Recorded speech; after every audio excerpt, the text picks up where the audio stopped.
नमस्कार साथियों। यार गुड़गांव से लेकर पंचकुला आज हम बाई रोड आए हैं और बीच में हमें अपनी गाड़ी रोकनी पड़ी क्योंकि ग्रुप 56-57 का आंसर की रिलीज कर दिया गया है। वो आंसर की जब आपको लगता था कि यार ये तो एग्जाम ही कैंसिल हो जाना चाहिए क्योंकि भाई इतने सारे क्वेश्चंस जो हैं रिपीट हुए हैं, लेकिन अब आंसर की रिलीज कर दी है। मैं प्रदीप सर यहाँ हमारे साथ आ चुके हैं और आदित्य सर भी साथ हैं, उनके डिस्कस करना चाहते हैं। सर आपको क्या लगता है कि हमारे जाते जाते कहीं रिजल्ट ना रिलीज कर दें? अरे सर यही तो डर लग रहा है कि जाते जाते हो सकता है कि रिजल्ट आ जाए। कर रहे थे। हाँ बिल्कुल, ये रिजल्ट आने को हो सकता है और शाम तक ये हो जाए कि भाई पीएमटी तो, क्योंकि 10 से 20 तारीख के बीच में पीएमटी के बारे में बोला गया है कि पीएमटी की कल ही नोटिफिकेशन आ गया था, तो बिल्कुल रिजल्ट आ सकता है। गुरुजी आपका कोई क्या विचार है इस बारे में? मैं तो ये नहीं समझ पा रहा हूँ सर, जिस एक रिजल्ट लाने के लिए इन्होंने 10 महीने लगा दिए और पिछले 10 दिन से खेल खेल रहे थे, इतना जल्दी आंसर की इतना आयोग कब से फास्ट हो गया सर?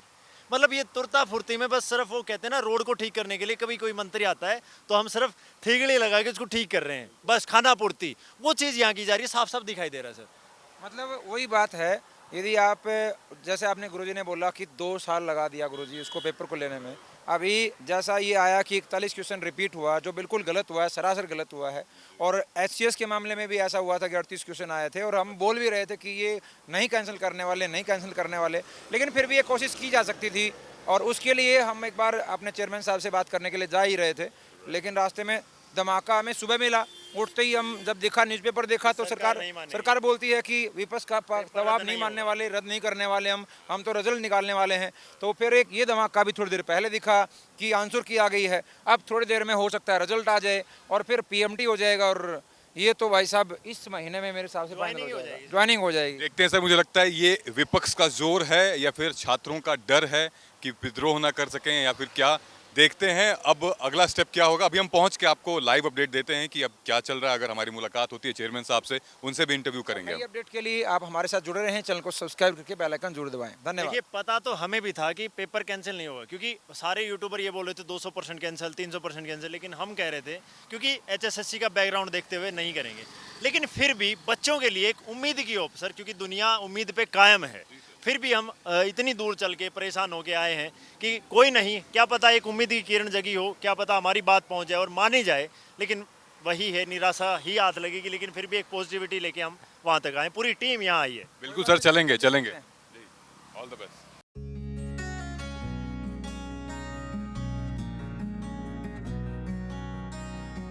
फाइनली दोस्तों नमस्कार आप सभी को। जैसा कि हमने प्रॉमिस किया था, हम लोग आ चुके हैं HSSC यानी कि हरियाणा स्टाफ सिलेक्शन कमीशन के ऑफिस में पंचकुला में जो है। आपके लिए ही आए हैं क्योंकि हमारा जो ग्रुप 56-57 के वजह से इतने सारे इश्यूज हुए हैं, बार बार क्वेश्चन रिपीट हो रहे हैं साइमल्टेनियसली। भाई आज आंसर की रिलीज़ कर दी गई है, तो आज हम लोग खुद यहाँ पर आए हैं और आप देख सकते हैं उस साइड आदित्य सर हैं, बच्चों के साथ बात कर रहे हैं। प्रदीप पहल सर हैं, उनको बच्चे समझ रहे हैं, जान रहे हैं। वो लोग यहाँ पर आए हैं और बच्चों के मन में कहीं ना कहीं एक ये डर है कि कहीं हमारे साथ नाइंसाफ़ी ना हो। सो एक इंसाफ के लिए ये लोग यहाँ पर आए हैं और रिज़ल्ट कब रिलीज़ होगा ये तो नहीं पता, लेकिन आंसर की रिलीज़ कर दी है। ये देख रहा है कि भाई सरकार जो है वो अपने फैसले पे अटल रहेगी और शायद ये एग्ज़ाम दोबारा ना हो। लेकिन इसी चीज़ को लेके हम स्टूडेंट्स के पास यहाँ पर आ चुके हैं। देख लो आप कि अपने अपने टीचर्स के साथ किस तरीके से ये लोग बात कर रहे हैं। तो आइए चलते हैं, देखते हैं फिर क्या चर्चा है। क्या क्या है अपडेट आदित्य सर, क्या बोल रहे हैं एस्पिरेंट्स? एस्पिरेंट्स तो यहीं खड़े हैं और सभी एस्पिरेंट क्या, जिसके 95 मार्क्स हैं वो भी यही चाहता है कि पेपर कैंसिल हो। क्योंकि देखिए, आज अगर किसी बच्चे के 90 मार्क्स हैं और वो ज्वाइनिंग कर रहा है, तो कल को चाहिए सरकार रहे ना रहे, वो कोर्ट केस होगा, वो हट सकता है, कोई भी परमानेंट नहीं है। आपका क्या नाम है? अंकित सर। अंकित। हाँ जी। आपका? विकास। विकास। अंकित, किस लिए आप आए हैं यहाँ पे? सर एक तो जैसे कि उन्होंने 2 तारीख को 2000 बंदों की लिस्ट इशू करी थी कि कुछ बंदे लिस्ट से बाहर हो गए क्योंकि उन्होंने अपने जो 5 नंबर थे फेक लिए थे, उन्होंने वो छोड़ दिए और कुछ 2000 बंदे वो लिस्ट में इंक्लूड हुए हैं। लेकिन सर जब उनका डाटा चेक किया गया इनके डिटेल रिजल्ट में, तो सर किसी के भी नंबर 42, 43, 45 से ज़्यादा नहीं है। तो सर ये, हाँ जी, कट ऑफ सर 65, 67 के आसपास। किसी का सर 73 मार्क्स हैं, उसका भी रोल नंबर नहीं आया हुआ और बच्चे जिसके 42 43 हैं। एक बार सोच रहे थे कि किसी कारणवश नहीं दिया, लेकिन 44 या 45 या 50 मार्क्स वाले का रोल नंबर आने का कोई चांस ही नहीं है। ठीक है, तो ये सिर्फ एक धांधलीबाजी चल रही है 100% टोटली। कम से कम आप चेक करिए। और ये तो सर एचएसएससी की साइट पे भी क्लियर है, कोई भी बच्चा जाकर इनकी साइट पर चेक कर सकता है। दोनों नोटिस हैं, रजिस्ट्रेशन नंबर सबके पास हैं, डिटेल रिजल्ट साइट के ऊपर है। इवन एड्रेस तक है। विकास। विकास, मुझे एक बात बताएं, आपने सुना होगा एमपी पटवारी एग्ज़ाम। एमपी पटवारी एग्ज़ाम में कहीं ना कहीं धांधली हुई है।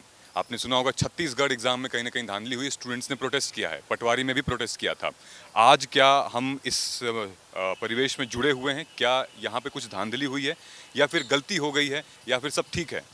धांधली का तो मैं कह नहीं सकता क्योंकि कंफर्म नहीं कह सकते, कहीं पे लीकेज की कोई भी रिपोर्टिंग नहीं हुई है।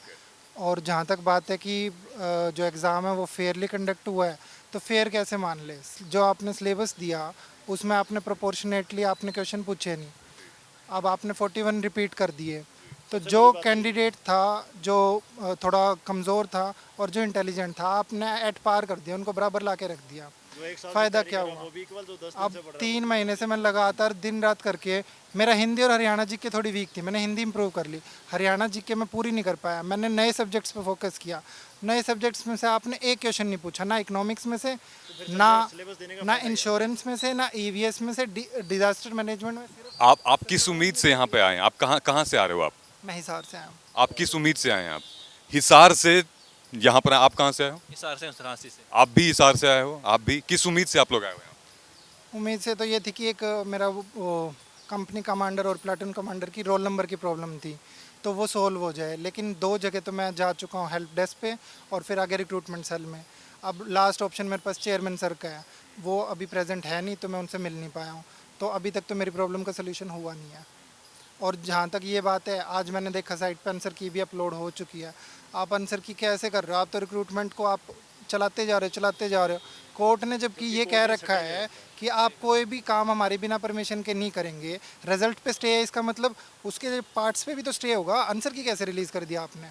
अभी क्या आपने वो वेरीफाई कर दिए 5 मार्क्स सोशो इकोनॉमिक वाले? और 3.5 लाख में से 3,57,000 में से 2.5 लाख कैंडिडेट्स के 5 मार्क्स कैसे हो सकते हैं? हमारा हरियाणा इतना गरीब कब से हो गया कि 5 लाख हर कैंडिडेट? मैंने खुद चेक किया है, 2.5 लाख अप्रोक्स कैंडिडेट्स हैं, 5 मार्क्स क्लेम कर रखे हैं, तो आपने वेरीफाई किए नहीं। अब अगर लास्ट स्टेज पे आप बोल रहे हो कि 4 गुना की पॉलिसी थी, 6-7 गुना बुला लिया हमने, तो उसमें वो कैंडिडेट्स कवर हो जाएंगे। आप ये बताइए कि उन जो इनएलिजिबल कैंडिडेट्स थे उसकी वजह से कट ऑफ हाई गई है, तो जो जेन्युइन कैंडिडेट जो एग्ज़ाम नहीं दे पाया वो थोड़ा ना बैठ पाएगा, वो तो सिस्टम से बाहर हो चुका है, वो तो इस रिक्रूटमेंट से बाहर है। 4 साल से आप भर्ती अटकाए हुए हो, 4 के 5वां साल है, 19 में आई थी वैकेंसी।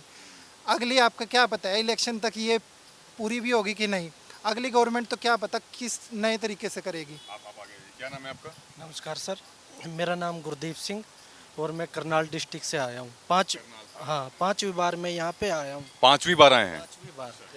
किस उम्मीद से आए हैं आप?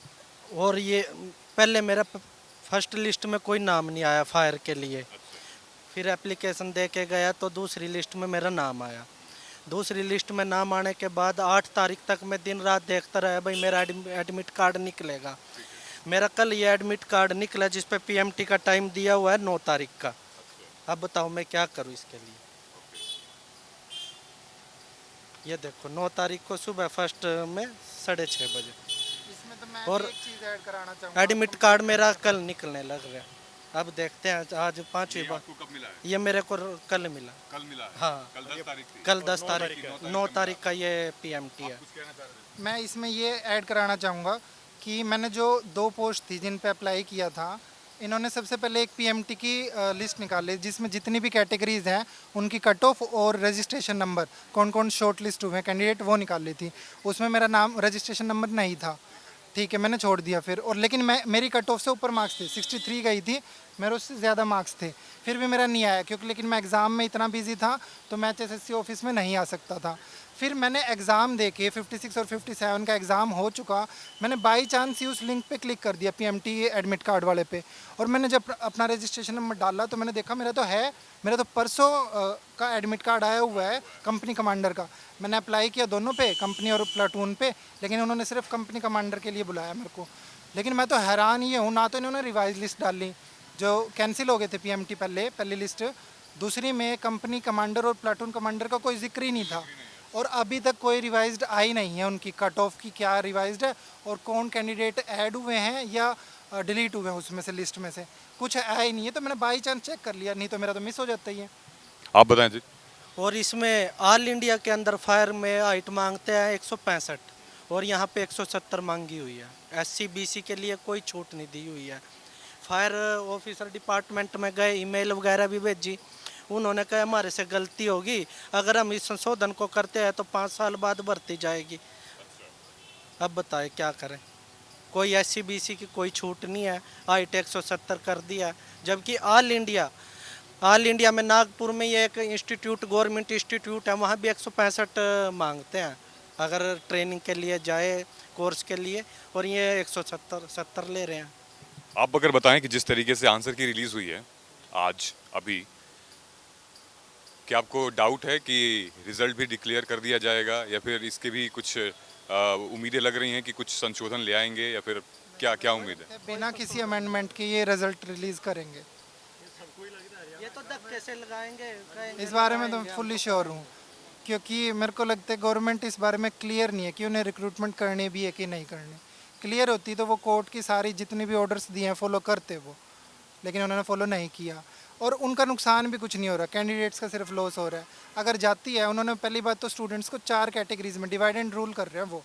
पहली कैटेगरी तो ये कि जो सीईटी नहीं चाहते, दूसरी कैटेगरी वो जो सीईटी क्वालिफाई कराना चाहते हैं। अब तीसरी और चौथी बन गई है इससे, जो 57 में इन्होंने रिपीट किए हैं, तो कुछ कैंडिडेट्स का कहना है वो पढ़ के नहीं गए थे, उनका तो लॉस हो गया। तो कुछ चाहते हैं कि जिन्होंने पढ़ा था उनके अच्छे मार्क्स आ गए, जिन्होंने नहीं पढ़ा उनके कम आ गए। तो डिवाइड एंड रूल हो गया यहाँ पे।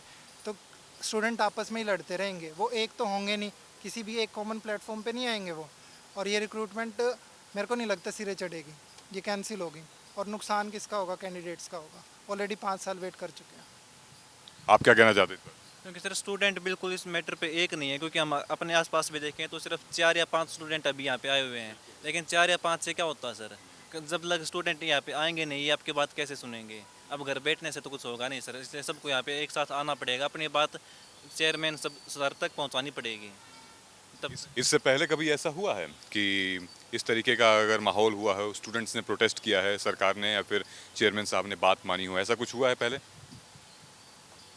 सर शायद ग्रुप डी के टाइम पे ऐसा हुआ था, जो एनिमल अटेंडेंट की पोस्ट थी वहाँ पे बच्चे धरना कर रहे थे और उन्होंने शायद 3 या 4 दिन यहाँ पे धरना किया था। तो सीएम साहब खुद उनसे बात करने के लिए आए थे, उनको आश्वासन दिया था कि आपका जो मैटर है वो कोर्ट में, लेकिन उसे जल्द से जल्द सॉर्ट किया जाएगा और शायद वो मैटर जल्दी सॉर्ट होगा। हाँ जी।